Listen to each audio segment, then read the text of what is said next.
In a very different conversation, talking about people having popularity, talking about people being a draw.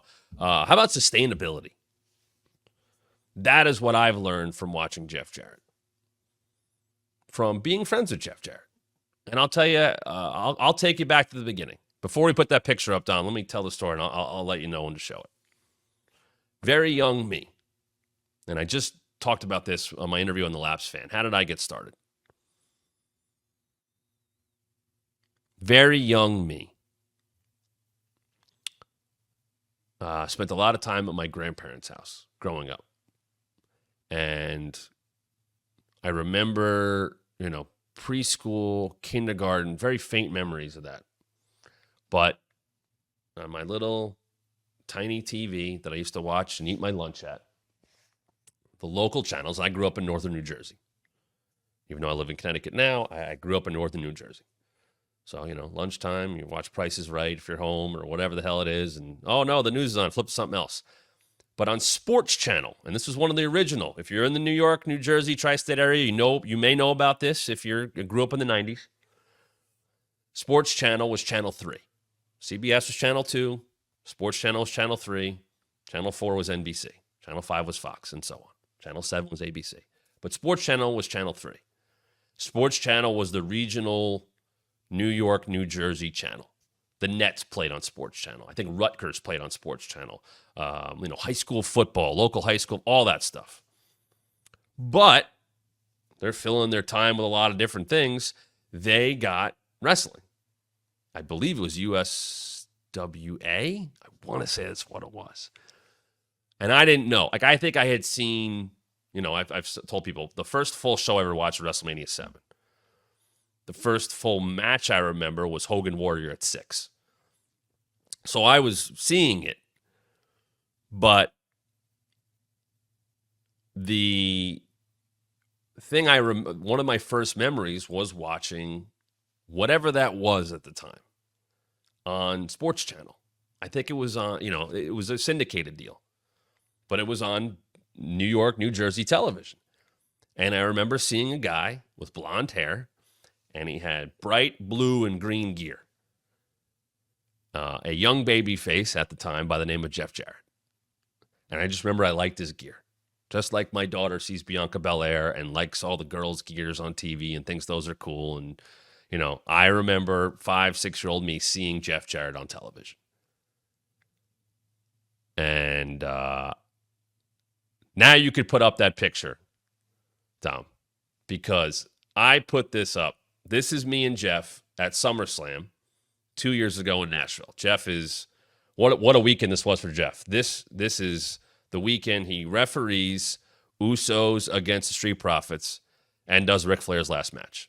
And I put this picture up on Twitter a couple years ago, and I said, this is one of the reasons, I'm paraphrasing my tweet, why I got into wrestling.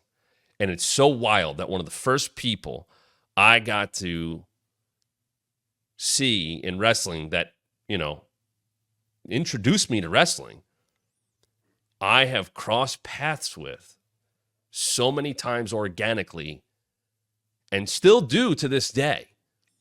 So my first interaction with Jeff was, I think I've told the story a little bit. The reason I kind of got into the wrestling business was I had done radio on Sirius XM, and I was always a wrestling fan, and I was trying to find ways to integrate wrestling into fantasy football. And I found out that people from TNA watched or listened to my show on Sirius XM, listened to my fantasy football show. Matt Morgan did, Abyss did. And so I'm talking to a couple of them, and I talked to Matt Morgan a bunch about this. This is a long time ago, not the mayor. I'm talking about the Blueprint Matt Morgan. And him and I talked more. And he was hurt. He ended up getting hurt at the time. And he's like, hey, if you ever want to come to a show, let me know. So I always kept it to football with him. And then he saw me tweeting about wrestling. So he was DMing me about that. And then he introduced me to Brian Hebner, Earl Hebner's son, who was a TNA wrestler, or a TNA referee at the time. And hey, if you want to go to a show, they're in Central Jersey. So I go to I want to say Rahway Rec Center. Wrestle Pros run there. A bunch of indies have run there in the North New York, New Jersey area. TNA's run there. Well, TNA's running there. And it's like Kurt, Hardy Boys, Dudley's, Jeff's on the show, Aries on the show, Brian Kendrick's on the show, all kinds of guys. So I get, hooked up with Brian Hepburn. He brings me in, and I had never been in a locker room before. God, this is 2011, 2010. So I'm 25 years old. And I had been in NFL locker rooms before and things like that. And I just shut up, You're not asked for autographs. You're not asked for pictures. It's a privilege to be back there. Just shut up. Say hello to people when they say hello to you. And that's it. And I go in the locker room, and I come right over to Brian. And the first, someone just brought up Earl. Earl comes over to Brian, and he's motherfucking, they're supposed to do this, and they're messing with it. And he's so pissed off about something. And Brian tries to introduce him to me, and he's like, hey, who the fuck are you? Nice to meet you. All right. And he goes back out, and something with the opening match. He was mad about merch because they used to sell shirts. The Hebners used to sell shirts based off of screwing Brett. It was a gimmick at TNA shows, and, Don West, made that stuff happen. And I'm backstage, and I'm meeting a couple, and I meet Jeff. Jeff might have wrestled the opening match, and Brian introduced me to Jeff. And Jeff's a huge fantasy football guy. And him and I just start talking. And he's trying to fight. I was like, think I could, we're just talking and shooting the shit, and he's asking me about my career. He's like, wow, that's really interesting. And I don't tell the story that I just told. I just was talking to Jeff Jarrett. I was like, God damn, I grew up watching this guy. I hate this guy. As a wrestler, I'm supposed to hate Jeff Jarrett. And we're talking. He's like, hey, could I ever come on your show? And I was like, of course you can, Jeff Jarrett. Yes. He's like, oh, I'd love to do that. So he comes on my show the next week, and he comes on as Memphis heel Jeff Jarrett. Rips me apart. Comes on the air. My producer was not a wrestling fan at the time. Good God, they let you on this show? What the hell? You're 0-7 this year. And it just played it perfectly. I played I picked it up right away. And I went, oh, that was fantastic. Like, he came on, and whether you knew wrestling or didn't, it was an entertaining 12, 15 minutes. And Jeff was an okay fantasy football player. But it was fun. And I was like, oh, man, I hope we can do more. So I had him on again before Bound for Glory that year. It was in Philly. And he's like, hey, come to the show. And I was like, all right. So at the time, I was living in the Atlantic City area. So we had him on the show. And I remember I drove. It was like a Saturday or Sunday night. I can't remember. I think it was Sunday night at the time because I had done a 6-hour show on Sirius. Used to do the game day show. And a friend of mine and I drove to, I was there 2 nights. I take that back. Saturday night, he was on the show Saturday afternoon. I drove an hour, whatever it was, to the Bound for Glory fan convention, and it was at the Philly Marriott. So I see Jeff right away, and he's talking to Bischoff, and Bischoff was doing creative, whatever at the time. And I see Eric for half a second, but Jeff's with Karen. And I see him and go, hey, how's it going? He goes, hey, that wasn't too much, because he had buried me on the show in the best way possible. And I was like, no, that was great. He goes, listen, I'm doing some stuff. Hit me up later. And they were doing a fantasy draft. They were trying to launch this fantasy game, which I still think there's legs in, if done correctly. And I then later on was part of this fantasy draft. And Jeff was in it. And I'll find that picture too, because there's a picture of me and Jeff. This hair looks this color. Back then, naturally, Jeff's got bright blonde, his natural. I mean, we look a lot different. And Jeff was great. And that was kind of my introduction to more of that locker room. I got to hang around people that night, and I met more of the people behind the scenes. And then, and if Jeff's kind of giving you the A-OK and Brian Hebner, you're in. And that's a lesson for anybody. Sometimes you're around people that you grew up watching or you liked or you're fans of. And if you'd like to stay around and be in their business, it's not about pulling this out. It's not about getting an autograph. I just had this conversation with my stepdad yesterday. Like, sometimes it's about getting the experience of being around so then you can do it again. And I'm not saying to not get autographs or things like that. I'm just saying I think there's something to be said for that. Because you know what? Because of the way I acted, it led to a lot of other things. And Jeff and I were, remained friends, and I would go to shows and the next, so that was like November, right? They ran Bound for Glory like October, November. The next year, I got a call in early August from Jeff and Karen. after a TNA show. And they're like, when are you coming to our house? Blah, blah, blah. And they live in Tennessee. And I was like, what do you mean? Like, we have a draft the end of the month. And I got Karen going, you better come to this draft, blah, blah. And I was like, okay, I'll come. And Jeff and I then continue talking. And it's, hey, I want to bring you to my house. And you're going to be my secret fantasy assistant, consigliere, helper, expert for the draft. And I was like, for real? He's like, I'll fly you out. I was like, all right. Because we have a TNA league. I want you to be in the league as my like co-owner. And I was like, okay. So I was working for a fantasy football site at this time, and I, could do some remote stuff. This is before remote became a normal thing. And Jeff flies me out on a Monday. And I got there late, and I was working the whole time. And I said, listen, I just got to tell you, when's the draft? I said, I got to still do work. It was late August. We're doing write-ups and preseason games and fantasy draft stuff, all that stuff. For those that play fantasy football, no, you got to, late August that's the time to draft and really get ready for this is it. Who are the sleepers? Who's this guy? Where do I draft him? So I was like, hey, I got to work. So I get flown in. He sends a car for me. I stay in one of his guest rooms in the house I know he still lives in to this day. Beautiful place. Jeff had done well for himself, was still doing well for himself. And I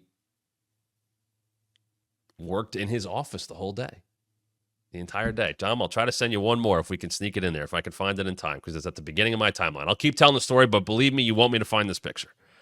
I'm mad I didn't think about it sooner. Here we go. I won't send you any more than this one, but Dom, if you can get this one up, you can post it whenever. Just let me know when we have it. So I'm in Jeff's office working all day, writing up stuff, and no one knows I'm there.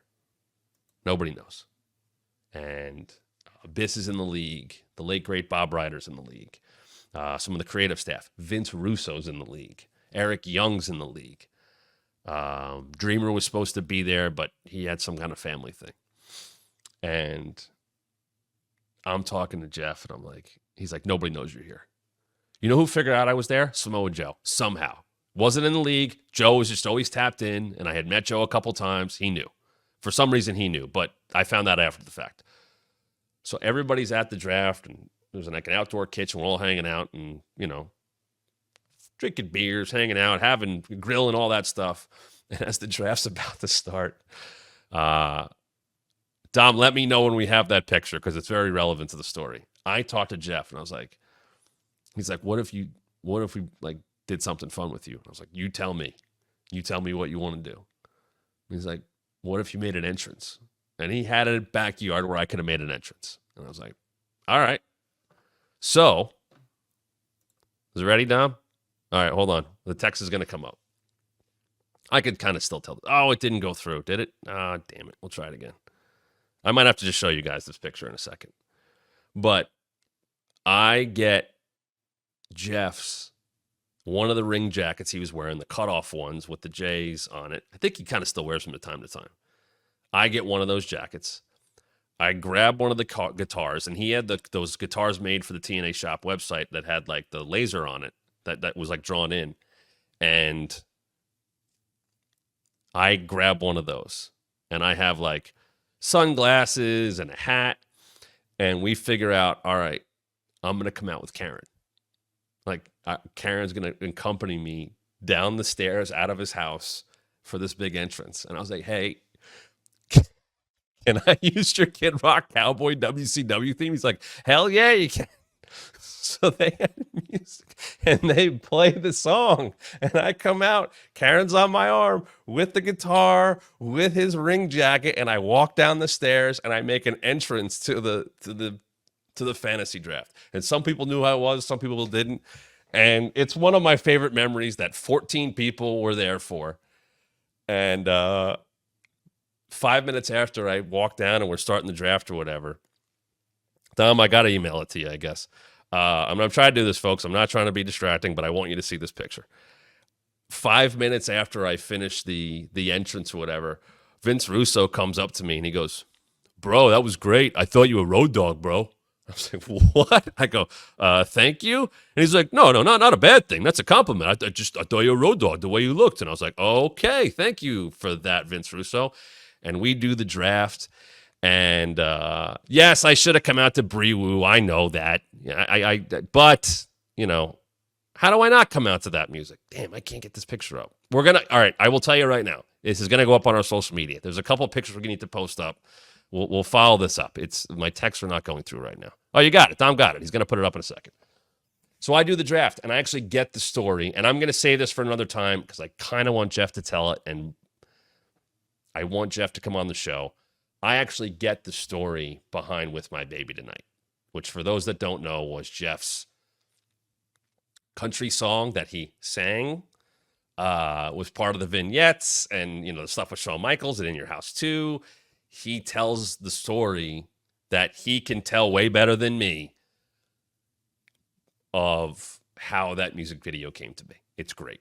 So that's how far back I go with Jeff. And I'll fast forward it because I think people know, like, Jeff was kind of out of TNA for a bit and then back and all that stuff. And I was still around TNA and meeting people, and, you know, it's why I kept working way up into the wrestling world, and how I met Dreamer, and how I, you know, got hired for House of Hardcore. But when I got hired in September 2019, Jeff was working for WWE. He had, you know, Hall of Fame. There is the picture. So that's Jeff's office. By the way, that's a picture that Jeff Hardy made from. That's Jeff's office. That's me working on my old black MacBook. And I was about to come out. I'm wearing like white, ridiculous pants that I knew was hot there. I have his guitar. I'm wearing his ring jacket. That was the stupid hat I wore. And I'm wearing purple glasses, and I came out. I had a black tank top on, some kind of like white open shirt. I don't know. I was like 24, 25. I lived in a beach town, and that jacket. And I walked out with Karen on my arm. And anyway, Jeff and I, end up back together in WWE in September 2019. So I'll tell the story very quickly because I know we're running a little late. Jeff has this pitch. He was working in he was a producer. He was in live events. He was in international. He was in WWE. He was out of WWE. He was back in. But in September of 2019, and a couple months after that, Jeff was working in live events, and they were trying to boost live events, which is even crazy to think about now. And Jeff was using a very promotional, what was working in the world kind of tactic of, well, let's give people more bang for their buck. They're not just coming to a live event, a house show. What if we did juiced up tickets, which they're doing now, those priority pass things and the meet and greets? What if we do, hey, if you get this level of ticket, you get to watch a concert with Elias before the show. You get to watch an episode of The Bump. And that was the thing. I don't think the whole crew would have went, but it would be like, hey, for the weekend, we're going to do mini Bump episodes, and you're going to interview Kofi before the show for a half hour, and people will get to be part of that. And, there was different little way. And I was like, man, this was a very big thing to me in terms of respect because of where that picture was. And then Jeff pitched me. He's like, hey, can I take you in a room and talk to you about this? And he didn't have to do that. But he had respect for my opinion, which went a long way with me, and I thought it was super cool. And he took me in a room, and he basically was like, I want to do this, I want to do this. What do you think? Would this work? And I was like, wow, how far we've come. Not that I didn't deserve it, but I had worked for it for 2 months. But I appreciated that he looked at me in that way. And I was like, man, this could work. And then pandemic and all that stuff goes out the window, and Jeff's out of the company, and back in the company, and we did not get to interact again. I would see him from time to time, but we were doing different things until SummerSlam. And for SummerSlam, Jeff was going to be the ref. And I asked for him on the Bump that week, and we got him on, and we told a lot of great stories, and, how he started as a ref before he was a wrestler. And, that would be the background he had. And I loved the way, he was Jeff didn't go out there and wing it. And I'm not saying that he didn't have the instincts to. He did, but he wanted to have a direction of where things were going. He wanted to be prepared, and there was there was a pride in his presentation, which still exists to this day, which is still why he can cut the promos that he's been cutting and still get you invested in a match with Bryan Danielson tonight on the road to All In.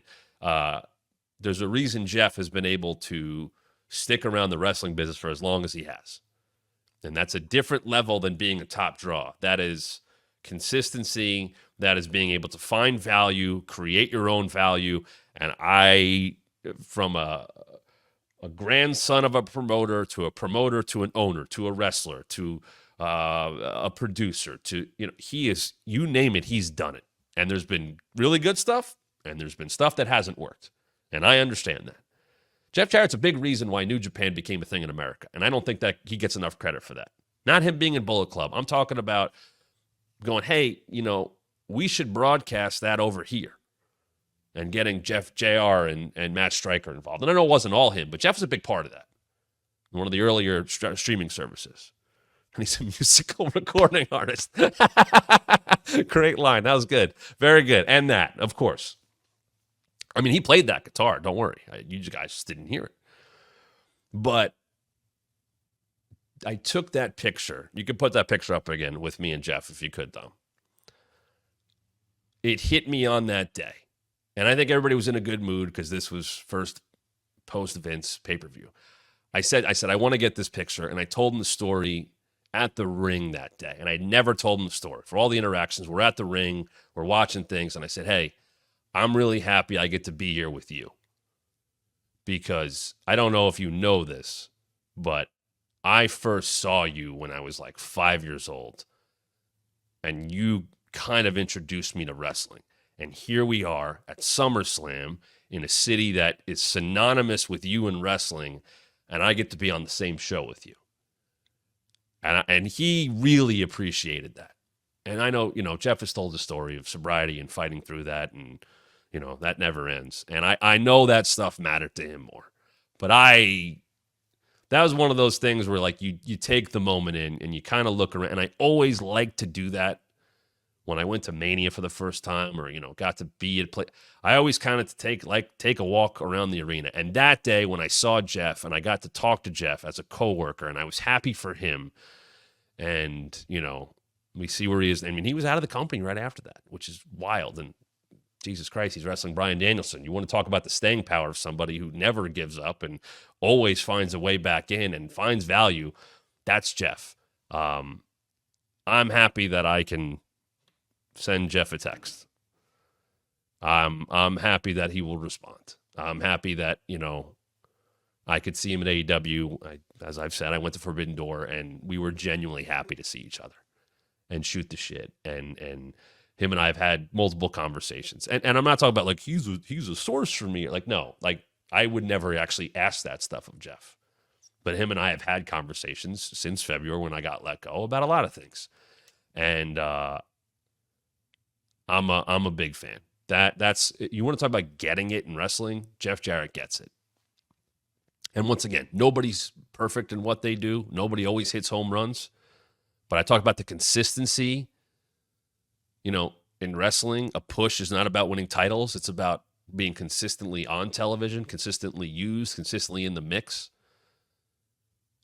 Jeff Jarrett always finds a way to stay in the mix. And I've learned a lot from him. I'm happy that I get to know him, and I'm happy that I got to share those stories with you about him. And I'm sure there's other ones, and hopefully one day. He's a very busy guy. My World's a hell of a podcast. I fucking love that show. He is one of the most honest and forthcoming people that do these shows. He gives a lot more details than other people do, and he comes from such a different upbringing than most people that have done it, and he's worn so many more hats than so many of these people that do these podcasts that his perspective is different, and I very much appreciate that about him. I always like talking to him, and it's been cool to talk to him more as my journey has continued in the wrestling industry because, there's more of an understanding of what he's doing, and he also respects what I've done. And that goes both ways. And this was going to be a show about NXT as well. And I am very late on time. I watched the entire show. I talked a lot about it. I want to get into Joe Hendry, though, very quickly before we wrap things up. Once again, though, I hope you enjoyed that. I love sharing these stories, and I like talking about somebody who has oddly meant a lot to me in my entire wrestling journey. Like, it's kind of wild that Jeff Jarrett is a constant. I don't talk to him every day. I don't talk to him every week, but there's just something that has kept us linked together. And I have a Jeff figure, and I have it somewhere, and I need to put it out here. I will find that because I've had it for a while. But I'm happy I have those pictures. I'm happy I get to still call Jeff a friend, and I'm happy I get to see him wrestle tonight against Bryan Danielson for a match that, you know, whether you're a sicko or an old school wrestling fan or just somebody that knows that those two dudes in Bryan Danielson and Jeff Jarrett are two of the very best workers in the history of wrestling for very different reasons. I'm happy they are getting in the ring tonight and we all get to watch it. And I hope maybe today, after you heard that story, you look at that match a little bit differently. And if you were not a fan of Jeff or younger and go like, why is this older guy in the ring? I don't know. Maybe I made a couple new fans. And I hope one day Jeff can be on the show. Hey, this is Matt Camp. Thanks for checking out one of our recent clips from the Wrestling Mat. Why is someone so close to The Rock kind of throwing Cody under the bus? Yeah, a lot of people won't engage with Jim Cornette. I did, just because I have a mark for Jim Cornette. Please subscribe right now. Hit the like and turn on notifications so you don't miss a thing. And I think you should listen to your TV partners. Let me tell you about WWE and a little insight. More subscribers means more content. And make sure you follow us on social media at WrestlingMat23 on both Twitter and Instagram.